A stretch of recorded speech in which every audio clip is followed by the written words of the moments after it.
जब हम आज़ादी की लड़ाई के बारे में सोचते हैं तो कुछ नाम ऐसे होते हैं जो एक पूरी पीढ़ी की, एक पूरे दौर की आवाज़ बन जाते हैं। भगत सिंह बेशक एक ऐसा ही नाम है, लेकिन आज हम सिर्फ उनकी कहानी नहीं बल्कि उस लड़ाई को समझेंगे जो उनके विचारों ने एक अदालत के अंदर लड़ी थी। इनकलाब जिंदाबाद। ये सिर्फ दो शब्द नहीं थे, ये एक आग थी। उस दौर के नौजवानों का वो जज्बा था जिसने ब्रिटिश साम्राज्य जैसी ताकत की नींव हिला कर रखती थी। तो बात सिर्फ एक इंसान की नहीं है, ये कहानी है एक बहुत ही शक्तिशाली विचार की, और उसकी टक्कर उस वक्त के सबसे बड़ी व्यवस्था से। तो चलिए इस कहानी की परतों को एक एक करके खोलते हैं। तो सबसे पहले पहला हिस्सा, चिंगारी से क्रांति तक। देखिए, भगत सिंह हमेशा से ऐसे नहीं थे। कुछ खास घटनाओं ने एक आम लड़के के दिल में क्रांति की वो आग जलाई थी। उनका सफर शुरू होता है 1907 में। एक ऐसे परिवार में जन्म हुआ जहां आज़ादी और क्रांति की बातें रोज की थीं। लेकिन असली चिंगारी भड़की 1919 में, जलियांवाला बाग नरसंहार के बाद। उस घटना ने उनके अंदर सब कुछ बदल दिया। फिर लाला लाजपत राय की मौत ने उस आग को और हवा दी, और आखिर में 1929 का असेंबली बम कांड, जिसका मकसद किसी की जान लेना नहीं बल्कि, जैसा उन्होंने खुद कहा था, बहरों को सुनाना था। अब जैसे जैसे भगत सिंह के विचार फैल रहे थे, ब्रिटिश हुकूमत की बेचैनी बढ़ रही थी। और यहीं से शुरू होता है हमारी कहानी का दूसरा हिस्सा, अदालत की साजिश। हुकूमत ने अपना सबसे बड़ा हथियार इस्तेमाल किया, कानून। पर यहाँ मकसद इंसाफ करना नहीं बल्कि एक आवाज़ को हमेशा के लिए खामोश करना था। और इस साजिश को अंजाम देने के लिए एक खास चीज़ बनाई गई, स्पेशल ट्रिब्यूनल। अब ये था क्या? देखिए, ये कोई आम अदालत नहीं थी। इसे बनाया ही इसलिए गया था ताकि सामान्य कानूनी प्रक्रिया से बचा जा सके, पूरे मुकदमे को कंट्रोल किया जा सके और एक पहले से तय फैसला जल्दी से जल्दी सुनाया जा सके। ये सब कुछ अचानक नहीं हुआ, ये एक पूरी प्लानिंग थी। पहला कदम, एक स्पेशल ट्रिब्यूनल बनाओ ताकि सब कुछ कंट्रोल में रहे। दूसरा कदम, गवाहों पर दबाव डालो ताकि केस मजबूत लगे।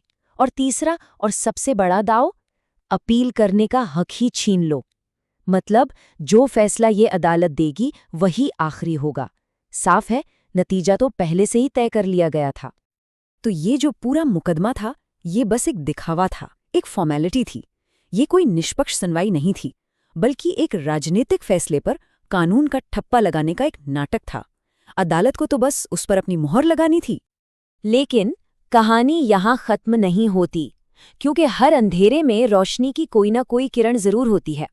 तो हमारा अगला हिस्सा है ज़मीर की आवाज़ें, क्योंकि उसी दमनकारी सिस्टम के अंदर कुछ ऐसे लोग भी थे जिनका ज़मीर जिंदा था और उन्होंने इंसाफ के लिए आवाज़ उठाई।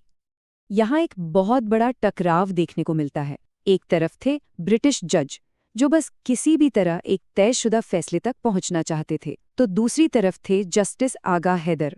वो उसी ट्रिब्यूनल के एक भारतीय सदस्य थे। जब उन्होंने देखा कि ये इंसाफ नहीं, अन्याय हो रहा है, तो उन्होंने खुले तौर पर इसका विरोध किया और अपनी अंतरात्मा की आवाज़ सुनकर पद से इस्तीफा दे दिया। और जस्टिस हैदर अकेले नहीं थे, आसफ अली जैसे वकील भी थे। जब बड़े बड़े वकील डर के मारे पीछे हट गए, तब उन्होंने क्रांतिकारियों का बचाव करने की हिम्मत दिखाई। इन लोगों के कामों ने ये साबित कर दिया कि ज़मीर और साहस किसी भी डर या ओहदे से बहुत बड़े होते हैं। तो अदालत का वो पूर्व निर्धारित फैसला आ चुका था। और अब हम आते हैं अपने आखिरी हिस्से पर, बलिदान और विरासत। क्योंकि ये फैसला भगत सिंह की कहानी का अंत नहीं था, बल्कि एक ऐसी विरासत की शुरुआत थी जो आज भी जिंदा है। 23, सिर्फ 23 साल, बस इतनी सी उम्र थी भगत सिंह की जब उन्होंने देश के लिए अपना सब कुछ न्यौछावर कर दिया। ये सिर्फ एक नंबर नहीं, ये एक बहुत बड़े बलिदान की कहानी कहता है। और उनके आखिरी पल, वो भी उतने ही निडर थे। कहते हैं फांसी के फंदे तक जाते जाते भी वो पढ़ रहे थे। उनकी जेब में किताबें थी और जुबान पर वही नारा था जिसने एक साम्राज्य को हिला दिया था। वो जानते थे, शरीर खत्म हो सकता है, विचार नहीं। तो भगत सिंह की कहानी और जस्टिस आगा हैदर जैसे लोगों के कदम हमें बहादुरी का एक नया मतलब सिखाते हैं कि असली बहादुरी सिर्फ हथियार उठाने में ही नहीं है, बल्कि हर अंजाम से बेखौफ होकर अन्याय के खिलाफ सच के लिए खड़े होने में है। तो एक सवाल सोचना लाजमी है कि बहादुरी का असली मतलब है क्या? व्यवस्था को चुनौती देना या फिर उसी व्यवस्था के भीतर रहकर अपने ज़मीर की आवाज़ बनना? भगत सिंह को फांसी दी जा सकती थी, लेकिन उनके विचार वो आज भी जिंदा हैं और हमेशा रहेंगे। इनकलाब जिंदाबाद।